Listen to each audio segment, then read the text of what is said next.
Foxy Lady. Foxy Lady was an incredible way to start an album. That album was Are You Experienced? It's a very weird way, I think, to end an album, because it's, you know, it's like sticking your announcement last.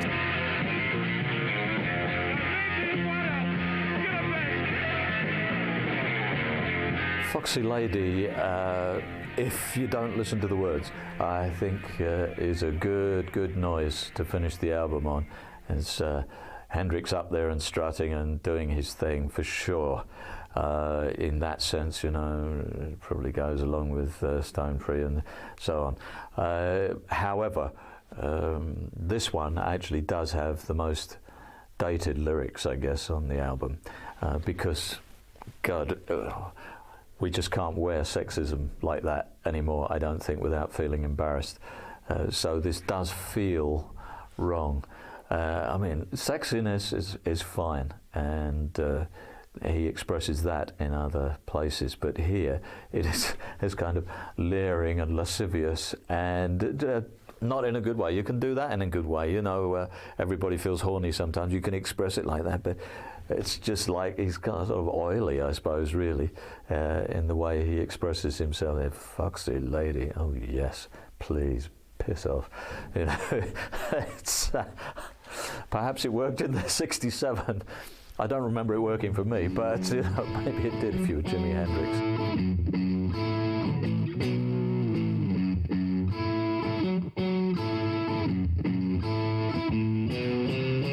Once again, you know, he comes up with a stormer of a lick, basically, and it's really simple. And also the thing is, you know, he's been through on this album about 5 or 6 different keys, which is quite unusual. This is basically in F sharp. He's been in B flat, he's been in E, he's been in D, he's been in C minor, he's been all over the show, been in A flat. Key no problem for Jimi Hendrix, you know. Pick a key, I'll sing it. Ooh, Foxy Lady.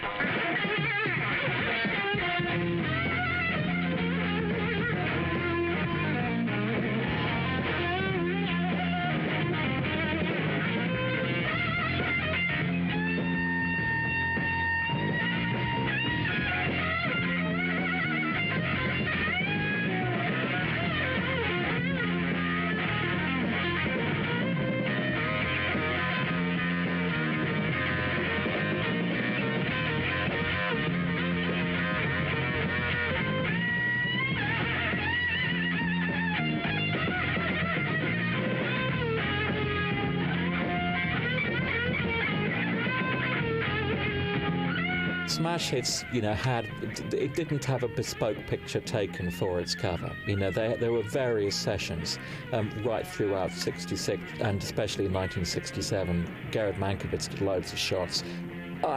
There are better pictures. There are better pictures of Jimmy and of the experience. And if you look at the typography, bit cheesy, bit cheap. You know, this was very much a case of Track Records in England, you know, didn't want to spend an awful lot of money. You know, it is almost the first picture that they could find knocking around their files, sling it over to a graphic designer, botch. You know, you could do that with Letraset in a couple of hours. In other words, is that, you know, let's not spend an awful lot of money on this package. The job was just to get 40 minutes of great music, not to give, as it were, the public more than strict value for money required. As best of packages go, since the CD era, and especially since the remasters era, you know, you've got best ofs which are actually far more representative of his entire, as it were, recorded output, which only lasted less than 4 years. You know, he still did great things even during his difficult last 2 years. But, you know, when he was really on fire with a great little band behind him, you know, the experience, that's what you get on Smash Hits. And that captures a great moment before he started going off on a wander musically, which he never completed. They talk about the clothes I wear, but they don't realize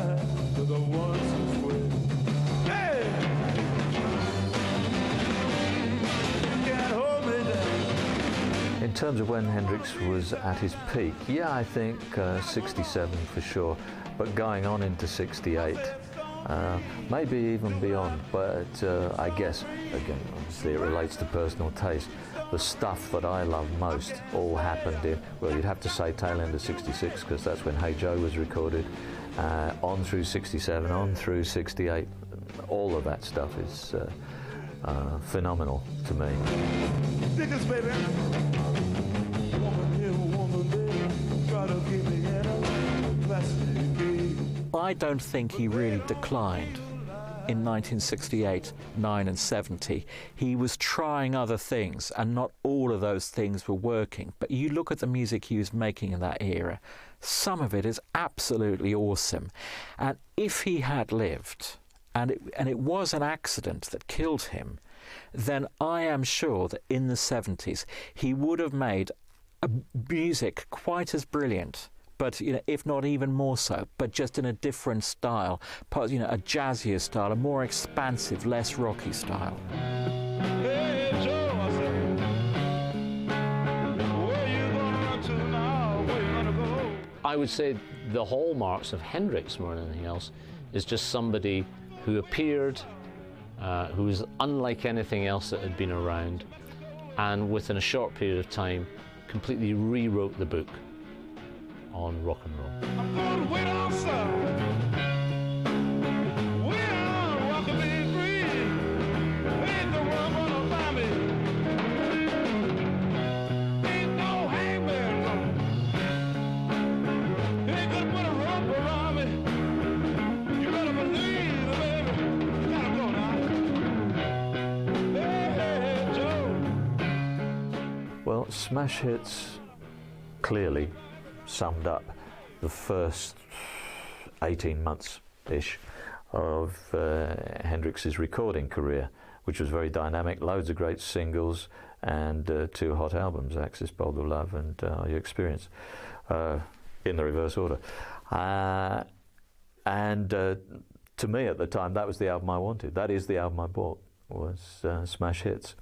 And I loved Hendrix's hits. Naturally, Hendrix would go off and do wilder stuff, more extended stuff, more improvisational. Of course he would, and would explore.